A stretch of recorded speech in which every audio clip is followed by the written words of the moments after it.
Emotions Matter. Brought to you by emaw.com. That's EMAWW.com. Your solution for emotional intelligence.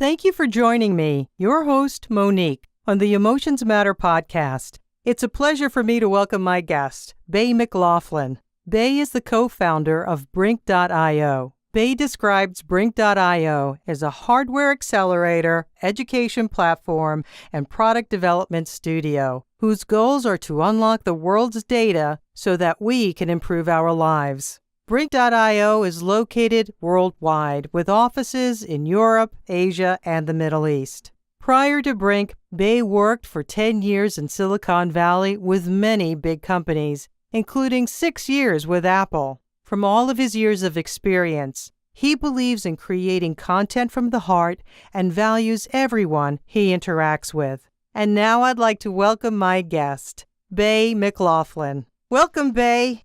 How's it going? Thanks for having me. Oh, absolutely. We're so glad you could join us. Now, before we begin, can you tell us a little bit about your background? Sure. So I think a lot of people assume that people that are in tech come from tech. I did not. I grew up small beach town, all military and teachers, so really no background or heritage in this industry. But my entire professional career has been in tech. I was lucky enough to get a job at Apple when I was an undergraduate and my graduate program. And that kind of led me to believe that the Valley and San Francisco and the whole world of technology was really for me. And so I moved there after my master's program, drove cross country, no job, sleeping on the couch, that kind of thing.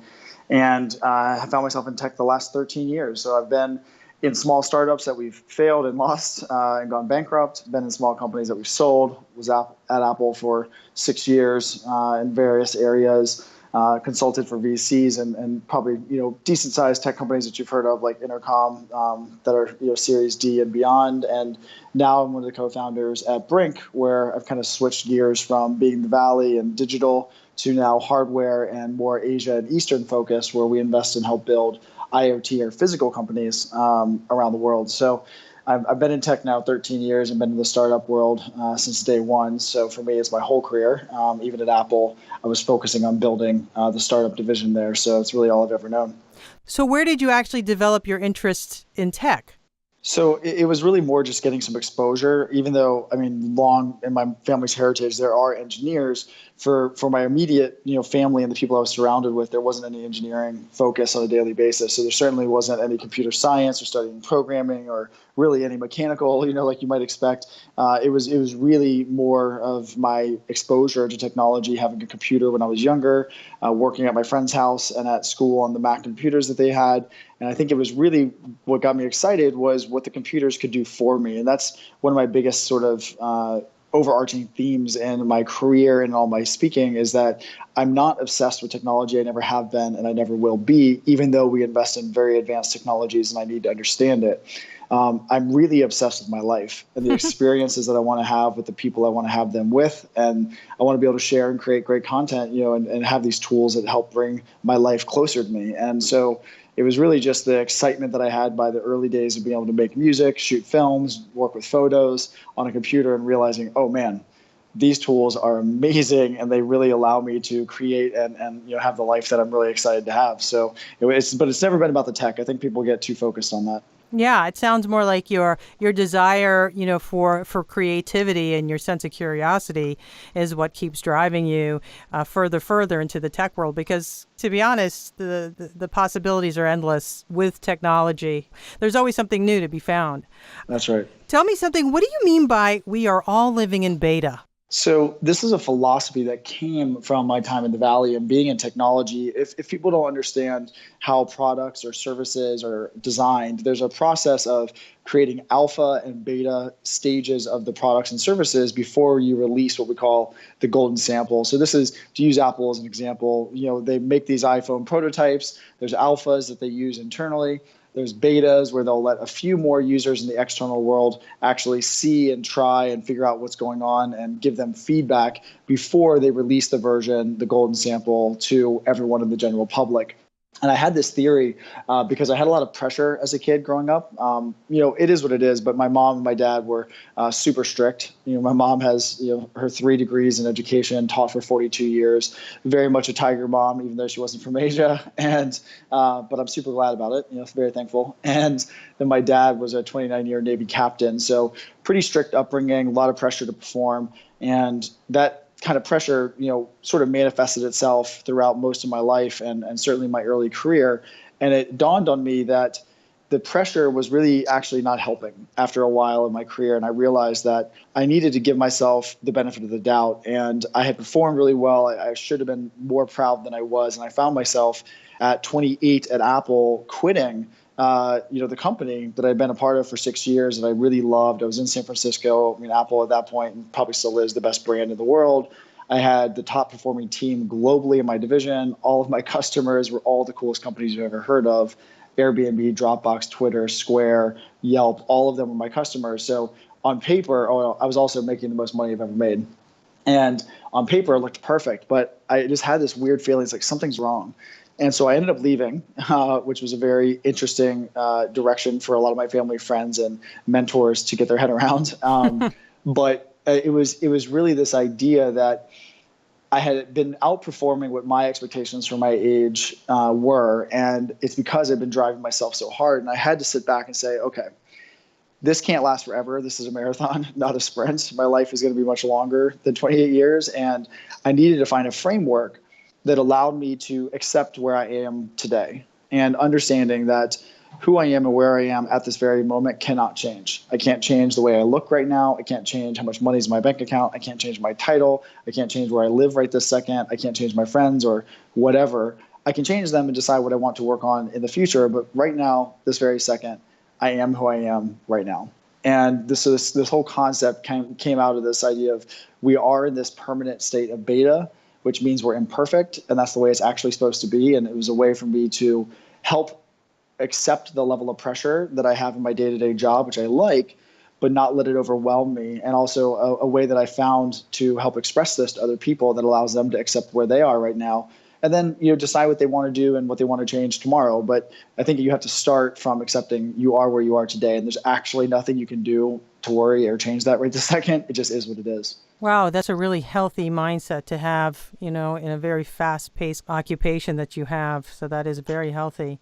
So tell me, explain your mission of your company, Brink. It's very straightforward.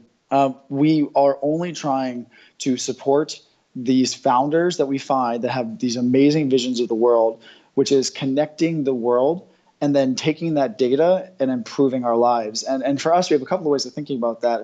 It's hard to get your head around, even us that are professionals and have been in this game for 3.5 years at a super advanced level, to really get a sense of what will the world look like, what will be possible, both the good and the bad, when every single object in the physical world becomes connected. Because we're only used to having a couple of things that are connected. Right now it's our phone, our computer, that's about it. In the future, when everything's connected, a lot of things are going to change. And there'll be amazing advancements that we're very excited about in the categories we're looking into, like health and medical technologies, smart buildings, smart homes, smart cities, drone and robotic technologies, and also the agricultural technologies like the food and the water that we drink. But I ultimately am personally super motivated by, again, what technology can do to benefit the world, not the tech itself.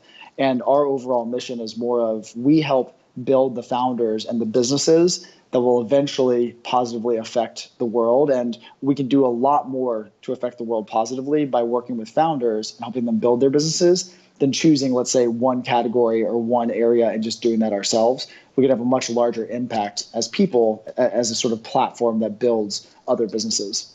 So would you say that is also what makes your company different from other types of startup groups? Absolutely.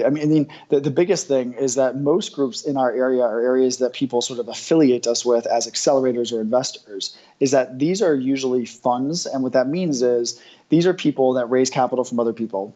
They then deploy that capital, and their professional job is to deploy capital. So essentially, they're bankers, and they might be bankers in T-shirts or jeans, but that's actually the fiduciary job of people that are investors. We are a corporation; we're wholly owned, so we get to choose what we do. And investing in accelerating companies is one part of our business.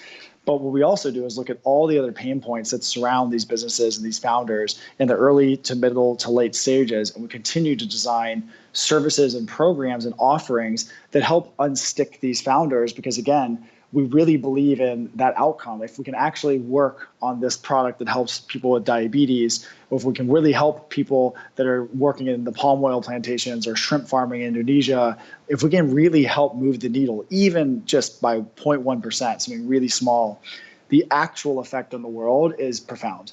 And so for us, it's not just about being investors. It's only one small aspect. There's actually a lot more that goes into it. And we really pride ourselves on looking at the entire life cycle and being as flexible and open as humanly possible to continue to support these founders and these innovations with whatever problems they might face. How many founders would you say you have supported since you started your company?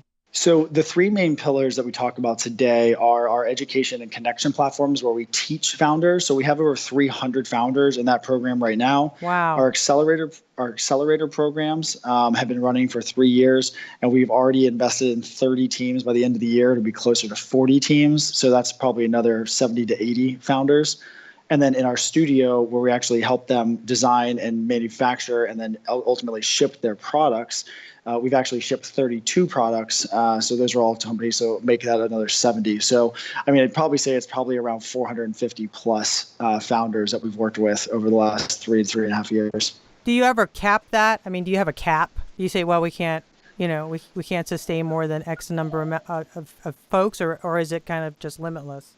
It's by the division. So in our education platform, because it's community driven, we'll continue to increase the internal staff required to support that community, but that can have pretty big scale. That obviously 300 plus founders in those programs, that's a lot. And so we're currently managing that with just a couple of people, and it's going very well. And so I think that can scale, quite large, and we can actually give a lot of value to a lot of people all over the world.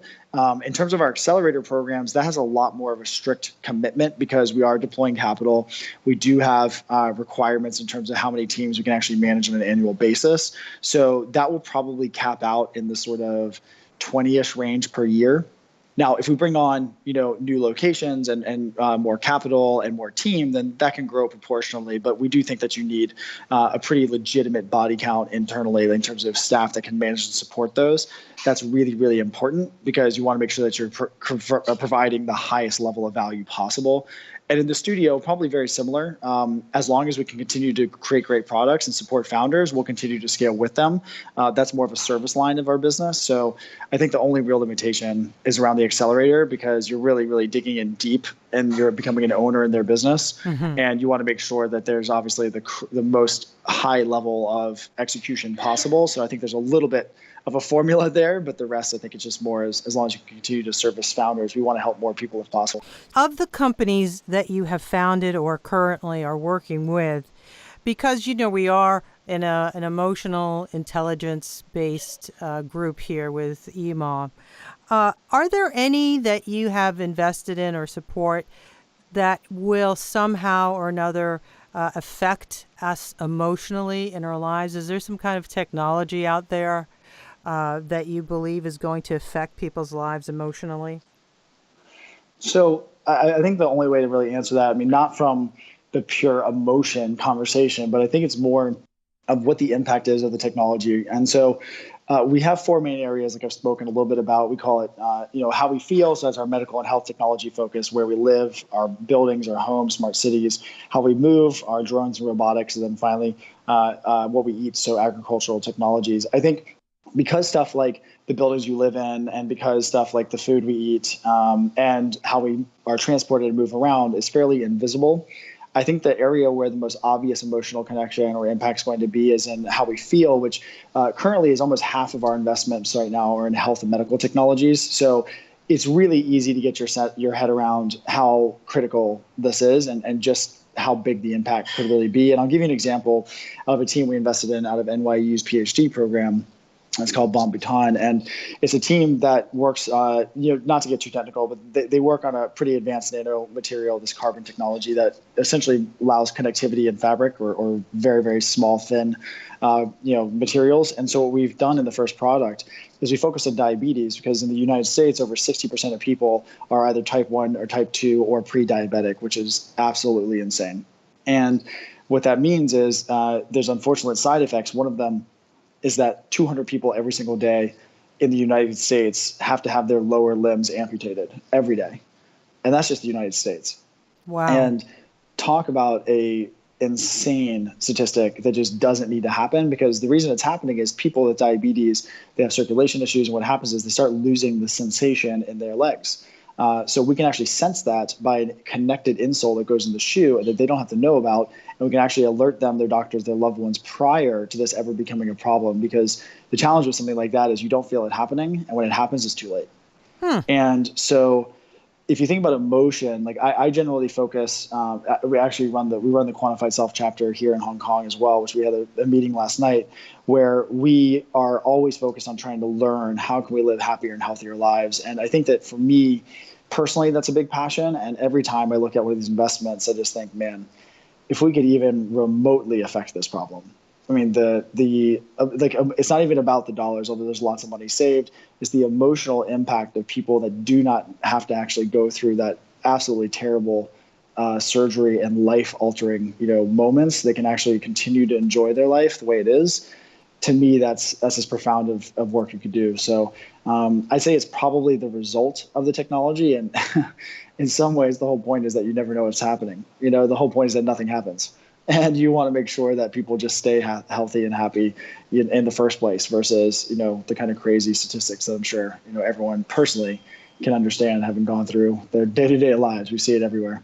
Well, since you've lived in a lot of places around the world, this is kind of a more of a question from your personal perspective and experience. This idea of happiness.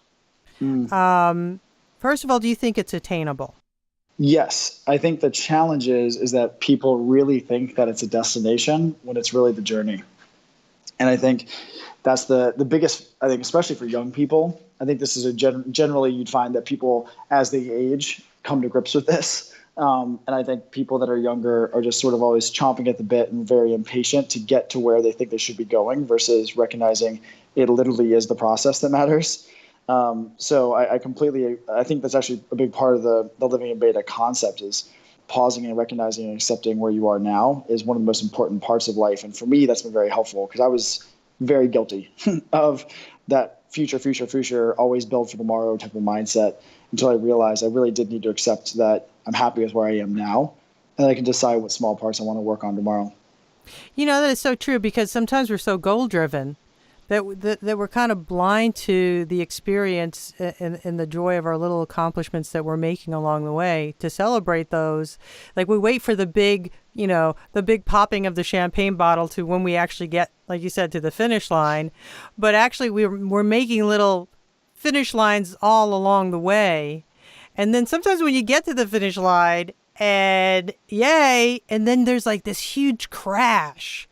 It's like sometimes people get into like a huge depression after that. Does that make sense? It's like you build, it happens and it's great, but it's still not quite that fulfilling like you thought. It's not all encompassing. Maybe it is for the first hour. It's like New Year's Eve, we all build up to New Year's Eve. The ball drops and we're all so happy singing our little, song, and then that's it. And then we go back into that same pattern again. Yeah, I have this, I'm going to release it probably in Q1, but I have a framework that I've created that supports me in that in particular. I call it the leading yourself first framework or life framework because I found that pressure, again, I made all this stuff up in the times of my life where it made sense. And for me, coming out of schooling, which goes all the way up through, your middle school, high school, undergraduate, if you keep going, graduate, et cetera.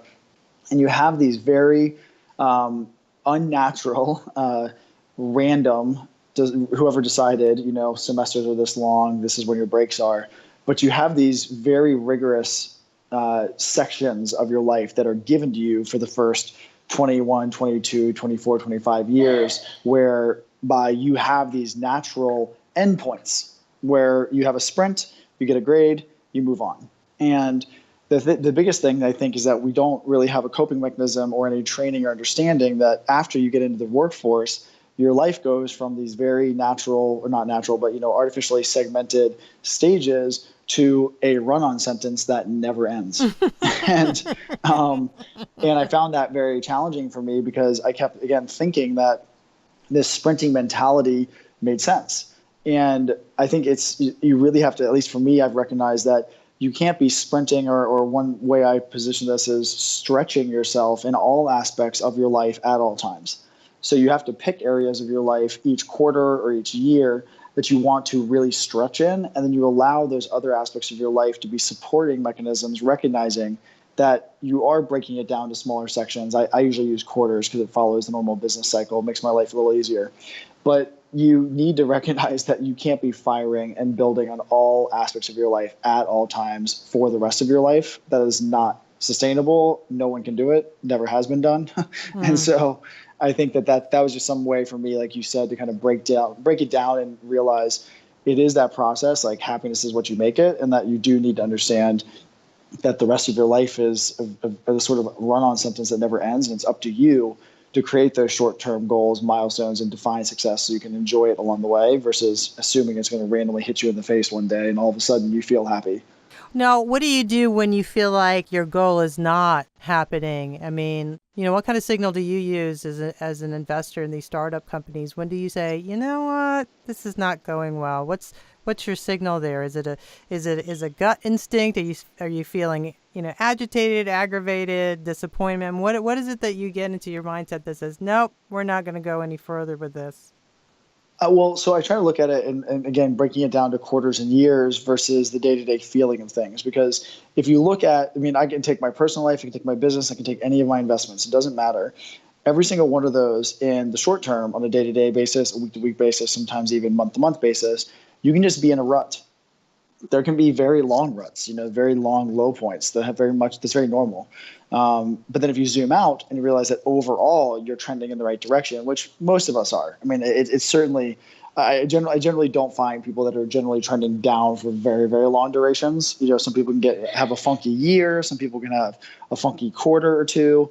But generally I don't see that, overall things just go bad always. Yeah. But that also could be, the optimist in me. But I think on the other side is if you don't like the kind of punishment of, the role you're in, that's important to recognize about yourself. In our roles as entrepreneurs and then building entrepreneurs, this is, punishment squared. So we are in a lifestyle where this is the stuff we deal with every single day. And this is just part of the ride. And certainly, there's really big ups and there's really deep lows. And I think it's just important to understand what your threshold for the pain is. And I think that a lot of people think that being an entrepreneur is really sexy. It's become kind of popular in the media. And the reality is, there probably couldn't be any worse of a job to pick in terms of the emotional turmoil that you go through. But if you enjoy that and you're okay with that, then obviously, we picked this lifestyle for a reason. But I do think that that's an important understanding of like, what is your coping mechanism and your tolerance level for that? Because it's definitely not for everyone. Well, it's funny that you say this because I have a caller here who sent an email, and it's right in the same line that you just said. So I'm going to be curious to see what kind of advice you give him. His name is Brady, and he's from Indiana, and his parents want him to go to college. They want him to major in business, but he doesn't want to go to college. He's feeling this need to just go out and find his way and, be an entrepreneur is what he's saying, and look for things that he can get excited about. So his question to you is it necessary in today's world with all that's going on in technology to actually get your mom's an educator, so you better watch it. She might be listening. Is it necessary for our generation actually go to college and learn certain things, or can they just go out and do it and be an entrepreneur? So I don't know if entrepreneur is the right goal here. I think that, again, I think it's quite overhyped. I think the majority of the world are not entrepreneurs, like by a large margin. So I think maybe just defining, can you be successful in terms of, sustaining your life, building skills, adding value, overall, not following the general system. And I have a couple of interesting perspectives on this. My mom and I talk about this quite often. One of the kind of reasons, or one of the sort of moments that spurred this conversation was when I was in Silicon Valley. I was one of the early mentors for the Thiel Foundation's 20 Under 20, which was a search for the 20 youngest, brightest minds in the world that were under 20 years old every year. And they had a very hyperbolic or kind of polarizing look at this world, or Peter Thiel does, which was he would give them $100,000 to drop out of school. And the idea was that, look, what you can learn by building or chasing your idea, not even this idea of it having to be an investable company. There was no equity attached to that. It was just, here's a grant, $100K, go follow this idea that you pitched us and your passion, and I think you'll learn more in a year than you could by staying in your current structured system. And some of these kids were really young. These are 14-year-olds, 16-year-olds, 18-year-olds. And so having gone through that program, I think it kind of allowed me to see that there are certain people that are just different.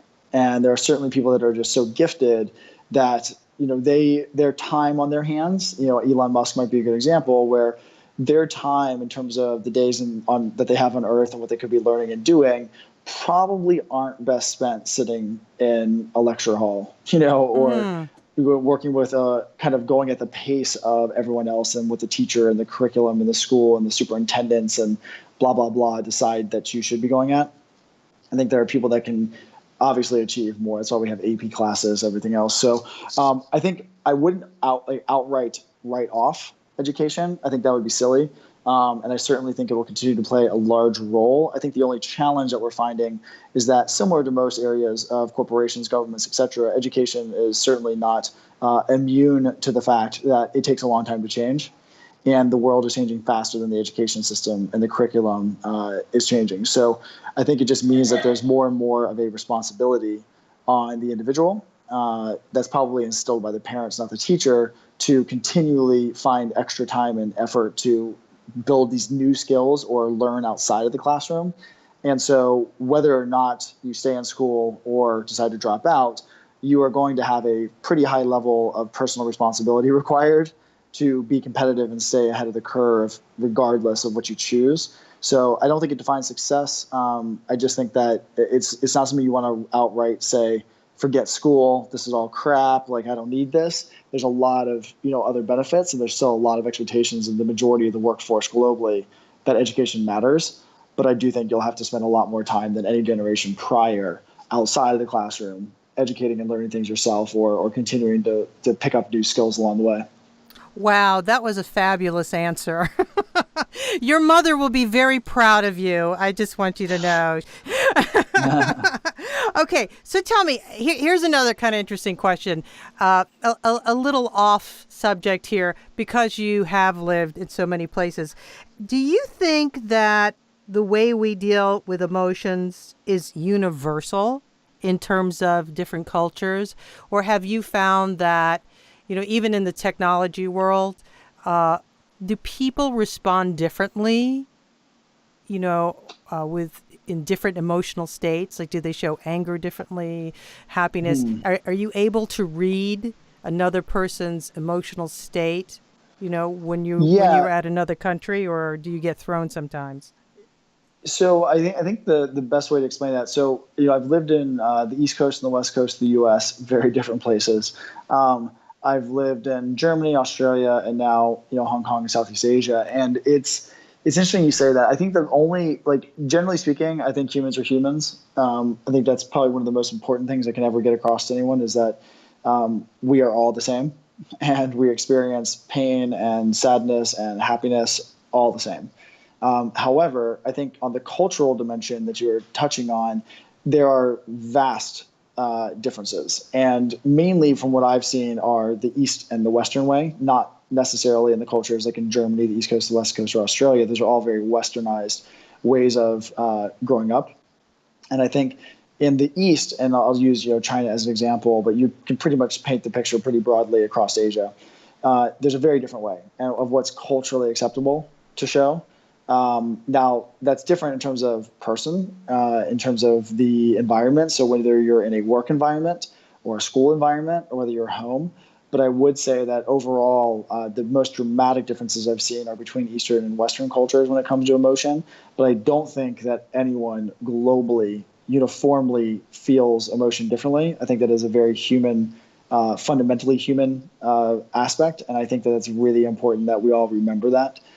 Because we all are very basically just humans at the end of the day, even if we grew up in a very different environment, like in the East, where maybe showing your emotion, specifically things that make you look vulnerable, are not necessarily looked after or at positively. It's more something you would hide behind closed doors, and even at home sometimes wouldn't be something that you would show. So I think that that's the biggest dimension that I've seen in terms of cultural differences between East and West. How can you use that information in technology? Let's say I'm creating a device that monitors people's emotional states, right? Because there are devices out there. Do I have to do anything differently to be able to get, the data or the algorithms correct, etc., and set them up for different cultures? Do you see what I'm saying? Or do you have just this one device that's universal? I mean, is that No, possible? Or do you have to be I sensitive? think you have to look. Yeah, you have to look at that dimension of culture.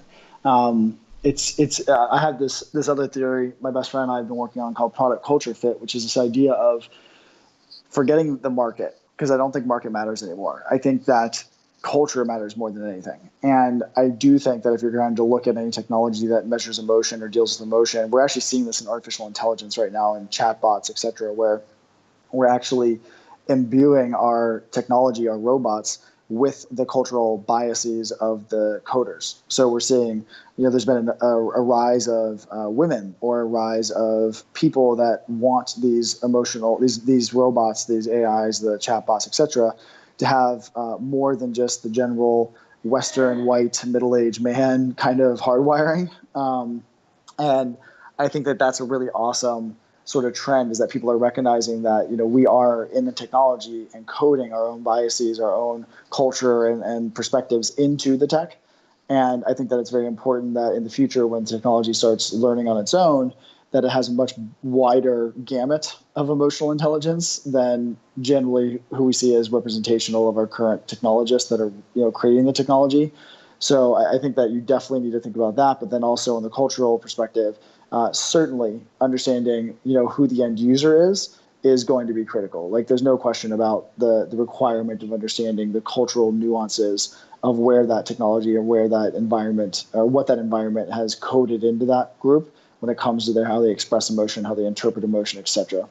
A previous guest of mine brought that very point up in one of his answers.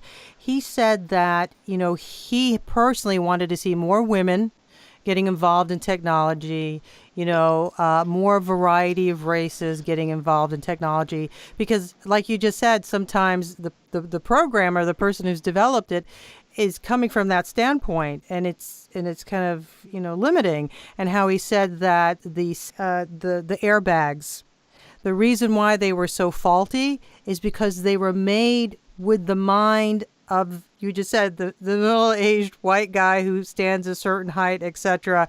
And that's the code or whatever, the program he put into it. He wasn't thinking, body weight, size, child. And that's why a lot of children and women were actually, injured and even killed by when the airbags deployed. So interesting. That's true. Well, you might be even more concerned to understand that when it comes to medicine, that the vast majority, unfortunately, of medicine globally, by unfortunately large margin, are tested on rats, as we all know, or animals. And the problem is they're almost always males. So You if you mean look male at the rats? You majority, mean they're that's mostly correct. male rats? Oh, That's correct. interesting. So if you actually look at the majority of medication globally, all the testing was done on male rats, which are obviously different than female rats. So it's one of those weird things when you start looking at this, you realize, oh shoot, this has sort of been hard coded into the system for a very long time. So it sounds like one of your missions then is to have responsible technology, to have ethical technology, where we are looking at the broad picture and not just one particular group that we want to cater to. Am I right about that? I think you have to. I think that's just fundamental in understanding that there are more than just that user to address with technology, and it's we have more information now. So I think it's important as you have more access to information that you actually do something with it. You don't just act like everything is the same as it used to be before. So it's not just we have to stop thinking of interest groups. It sounds like, and start thinking more globally, and for people who may not have that representative, for them. Well, I mean, I think whether you represent it or not, let's be honest, we all understand that there are women in the world. Oh yeah, We understand that there are people with really? different cultures. I think, yeah, I think that I don't think this is sort of like new information here. I think this is just it's now come to the forefront, and people are starting to expect it. Thank goodness. Yeah.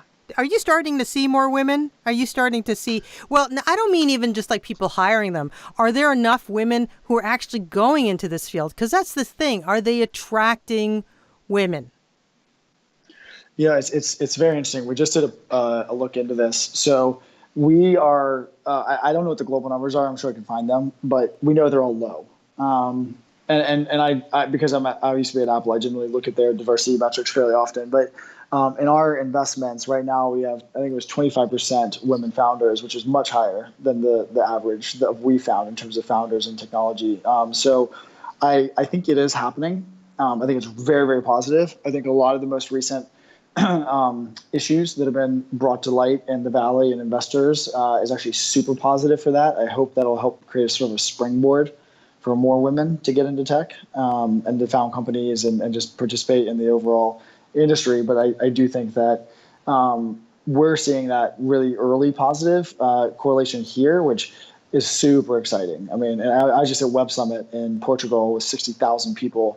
And I was also very impressed by how many of the founders were female in the hardware and the IoT space. So I don't know, maybe I don't really know if that's necessarily just hardware, but I do think overall the trend is going in the right direction, even if it might be slow. Do you think, and somebody might think I'm saying something sexist, but I'm not trying to do that. Do you think that with more women coming in, that we'll see a change in terms of the effect that technology will have on us, like, emotionally? Because, most people think of women as having a higher sensitivity about emotions. We express them more freely, etc.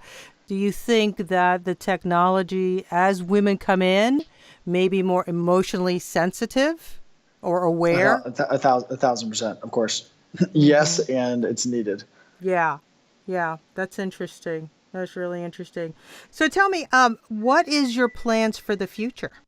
So it's actually interesting. We're about to have our a big announcement on a couple of weeks about where we're headed. I think overall, we've spent a lot of time over the last 3.5 years digging in and learning and being quite quiet about what we're doing and going very methodically and slowly. And we're now starting to slowly reach out to the world and getting closer to founders, looking at a larger array of problems that we're seeing in the world. So we've now made investments in 15 countries, which is pretty high compared to most investors and groups. And we're going to continue to expand now. And I think the ultimate goal is just to continue to support these founders tackling the problems of the world using connected technologies. And I think in terms of the very large future, it's just kind of crazy to think that if we just sort of chip away and continue to do what we're doing at this pace, and 5, 10, 15, 20 years, I mean, the overall impact would be pretty crazy, and I think that's what keeps all of us really motivated. And just me personally, I feel super fortunate that this is what I get to do for a living. It's kind of a crazy job to have. Is there one particular product that you could kind of mention to us that we should be keeping an eye out for, or something on the horizon that's already, showing itself that you could mention to us, or is this all, under Well, I can wraps? talk about a couple. The challenge of that is I always make the joke that if we are parents, then these are our children, and it's very challenging to pick favorites. Oh yeah. Obviously that puts us in a precarious scenario, but ultimately, I think just some of the stuff that I'm excited about, just because it's things that we've been working on, most recently, are things like the Bombutan investment. They're working in diabetes out of New York City, or Jala out of Indonesia. We're working on optimizing shrimp farming, or Polydrone working on palm oil plantations in Indonesia and Malaysia, or Pill Drill out of San Francisco. We're helping people with their medical adherence, taking their medications on time, which the CEO of CVS has said is the largest problem and global problem for health, is making sure people take their medicine actually. Huh. So, I mean, overall, there's so many. We only invest in things that we're actually excited about, which is, again, we're very fortunate because we get to pick. But I think overall, just the idea that we get to invest in and work in technologies that we actually see the end consumer. We're not stuck, putting pipes in the ground, or putting a rotor and a tractor or something. Like, people have to do that, and that's super critical. We're very fortunate that we've been able to focus where the consumer is actually a part of the conversation, because it's ultimately human, and we get to actually see the end result of all the work. And do you find these folks, or do they find you? Both. So we obviously are all over the world. Our employees were from 11 countries around the world, so we have pretty decent networks. We also do a lot of traveling. We go and travel and speak at different events, and we obviously do a lot of online content. And a lot of people, as you have a network of now almost 450 founders and growing, they also have their own networks. Uh-huh. So it's a little bit of both. So how can somebody reach out to you today? Where's a good place for somebody who would like to learn more about you and your company? So 2 fastest ways for me. I'm really responsive on Twitter. My handle is just @BetaBay, so BETABAY. Again, the whole concept of living in beta. Or my Facebook page is facebook.com/BetaBay. Those are 2 of the areas I'm the most responsive.